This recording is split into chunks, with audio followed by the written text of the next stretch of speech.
Dans une société où l'on doit toujours travailler plus, ne serait-il pas venu le moment de travailler plus intelligemment, afin de mettre ses enfants, ses parents, sa famille à l'abri aujourd'hui, mais aussi demain et après-demain?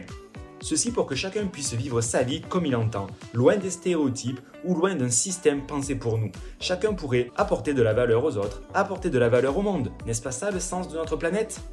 Ce monde est bien accessible à tous, grâce à la mise en place de revenus passifs où l'on n'a pas besoin d'échanger notre temps pour un salaire. Si ceci te parle, je te donne rendez-vous tous les mercredis pour réfléchir investissement immobilier, développement personnel et entrepreneuriat éthique afin d'avancer ensemble vers une nouvelle liberté qui est à portée de main. Hello à toi, bienvenue dans ce nouveau podcast. Aujourd'hui, on va parler de compétition par rapport à la coopération. Et oui, parce qu'au final, on vit dans un monde très compétitif et le système nous a programmés pour être des compétiteurs. Alors après, on n'est pas forcément tous des compétiteurs professionnels, mais en tout cas, le système ne nous aide pas à être des coopérateurs.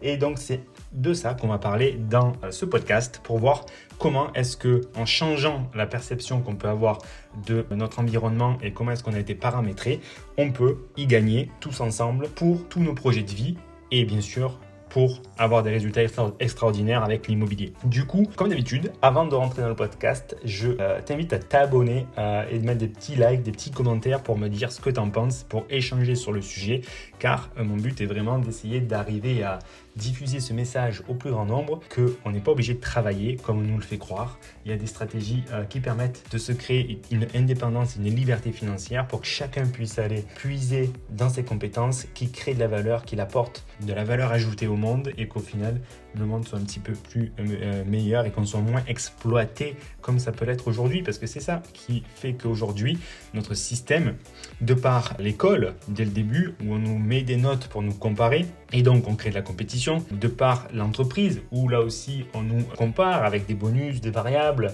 et même au sport, effectivement, la compétition, elle a toujours été là, et de temps en temps, elle est bonne, elle devient mauvaise quand effectivement on sort du cadre sportif et qu'on en devient un peu agressif. Mais sinon, la compétition peut avoir des avantages parce que c'est ça qui va nous pousser à nous dépasser. Le tout est de savoir pourquoi est-ce qu'on l'a fait et sous quelles conditions.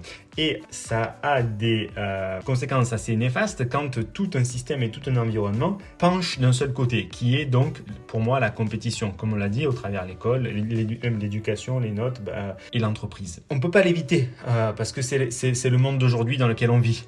Par contre, on peut essayer de l'équilibrer. Et c'est là où il y a beaucoup de choses à faire, avec notamment la coopération. Et c'est ça dont je vais te parler dans ce podcast, c'est la coopération. Comment, si on coopérait plus, on arriverait à des résultats encore plus extraordinaires que si on était en compétition. Par exemple, si tu adhères à un mode de pensée plus coopératif, c'est-à-dire que tu vas être sur de la construction en fait. Tu vas avoir une vision à long terme en fait, une vision personnelle, une vision même d'entreprise. Et si tu arrives à t'impliquer là-dedans, tu sors en fait de la compétition et donc de l'affrontement, puisque ton but c'est quoi? C'est d'avancer donc toi personnellement, mais ça sous-entend que tu n'es pas en affront ou tu n'es pas en compétition avec les autres. Tu peux très bien coopérer avec d'autres personnes qui peuvent avoir un intérêt commun avec toi et donc avancer ensemble tout en gagnant en fait. Ça sous-entend quoi? D'avoir une vision à long terme et surtout d'avoir des compétences à développer qu'on ne nous apprend pas à l'école ou à l'entreprise. Par exemple, le sens du compromis. Ça, c'est quelque chose qu'on apprend de notre expérience personnelle, notamment dans les relations de couple. Pourtant, si on avait tous plus le sens du compromis, de par les projets de vie qu'on pourrait mettre en place personnels avec son partenaire ou même avec ses associés en entreprise, du coup, le sens du compromis amènerait souvent à des situations beaucoup plus bénéfiques plutôt que chercher à avoir raison ou tort par rapport à la personne avec qui on est en train d'échanger. On peut mettre en place des compromis qui souvent sont, avec du recul, la situation idéale qui apporte à plus de personnes en fait. Ceci dit, c'est pas facile, ça reste un véritable entraînement. C'est comme un muscle en fait. C'est comme un muscle, c'est comme, on en revient au sport, ça s'entretient, ça se prépare parce qu'on n'a pas été programmé comme ça, on n'a pas été paramétré pour ça. Donc il faut tout le temps penser long terme, bienveillance, intérêt personnel, intérêt de l'autre. Et ça, c'est applicable à l'immobilier, mais aussi en amitié, au travail et en amour. Comment ? si, par exemple, je travaille en immobilier avec un artisan, et si, plutôt que d'y demander des tarifs très bas qui vont renier du coup sa marge, je suis capable d'y garantir un chantier de par exemple plusieurs lots qui va l'occuper pendant plusieurs mois, voire la moitié de l'année. Là, c'est du gagnant-gagnant. Donc, on est vraiment dans un système de coopération où lui, il va avoir à la base un intérêt à travailler avec nous et donc nous donner le meilleur de son service au meilleur tarif qui peut et qui lui conviendra en fait. Donc, on n'est pas dans la compétition en train d'essayer d'avoir le devis le plus bas. On est dans la coopération en essayant d'y apporter 6 mois de travail contre, du coup, le meilleur deal pour vous, en fait. Et là, ça, on peut exactement le faire, pareil, en amour, on peut exactement le faire, du coup, au travail. Et c'est en créant des relations de ce type qu'à mon avis, on avance sur la bonne voie. Parce que au plus le temps passe, en fait, au plus on s'aperçoit que c'est quand même très difficile de créer, de maintenir des relations, en fait. Que ce soit là aussi personnel, professionnel, c'est très difficile avec le temps de maintenir des relations, on va dire, sérieuses et des relations sereines en fait. Donc le fait de sortir du mode de pensée compétition, j'analyse les meilleurs devis et je prends celui qui est le moins cher ou celui qui me paraît le mieux, et de penser en mode coopération, ça apportera une autre mode de pensée bien loin de la compétition, bien loin de l'exploitation, parce que ça aussi, les relations humaines, il n'y a rien de pire que se dire on exploite autrui en fait, mais plus on va se porter sur de la bienveillance, et ça on peut le faire même dans toute entreprise en fait.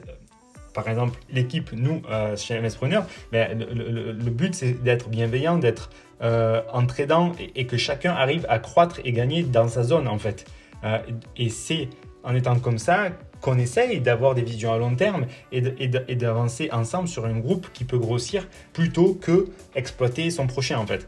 Donc en ayant un mode de pensée beaucoup plus coopératif, on a tous à y gagner dans la vie de tous les jours, que ce soit sur des projets immobiliers ou des projets de vie beaucoup plus personnels. On avance du coup ensemble vers un but commun. Dans l'exemple de l'immobilier, c'est d'arriver à rénover un projet immobilier, un chantier, et surtout de repartir après sur un autre. Ça sera ça la logique en fait.